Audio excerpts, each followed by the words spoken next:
அட சென்னையில சீம்பால் கிடைச்சிருக்குங்க. எனக்கு ரொம்ப சந்தோஷமா இருந்ததுங்க இந்த சீம்பால் பார்க்கங்காட்டியும். லாஸ்ட் டைம் இந்த சீம்பால் ரெசிபி போடும்போது 1 மில்லியன்ஸ் மேல போச்சுங்க. நிறைய கமெண்ட்ஸுங்க, எங்க ஊர்ல இவ்வளோ ரேட்டுக்கா, உங்க ஊர்ல மட்டும் கம்மியா இருக்கே அப்படின்னு நிறைய பேர் கமெண்ட்ஸ் பண்ணியிருந்தாங்க. ஆனா சென்னையில ஒரு லிட்டர் வந்து 500 ரூபாய் சொன்னாங்க. எனக்கு ரொம்ப ஷாக் ஆயிடுச்சுங்க. நான் ஊர்ல எல்லாம் கம்மியா இருக்கேன், நீங்க ஏன் நான் இவ்வளோ ரேட்டு சொல்றீங்க அப்படின்னு. சரிம்மா ஒரு 400 ரூபாய் கொடுமா அப்படின்னு சொன்னாரு. சரி நான் எனக்கு ஒரு 1/2 லிட்டர் கொடுங்க நான் போதும் அப்படின்னு ஒரு 1/2 லிட்டருக்கு மேலேயே அதிகமாவே கொடுத்தாரு. இந்த சீம்பால் யாருக்கெல்லாம் கிடைக்குதோ கண்டிப்பா வாங்கிக்கோங்க, மிஸ் பண்ணாதீங்க. ஹெல்த்துக்கு நல்லது, குழந்தைங்களுக்கும் ரொம்ப நல்லதுங்க.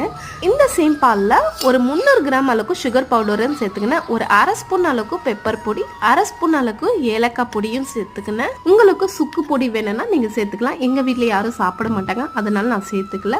ஒரு 20 நிமிஷம் ஸ்டீம் பண்ணி எடுத்தா சீம்பால் ரெடி. இந்த சீம்பாலை யாரெல்லாம் சாப்பிட்டு இருக்கீங்க, யாருக்கெல்லாம் பிடிக்குமோ கீழே கமெண்ட் பண்ணுங்க.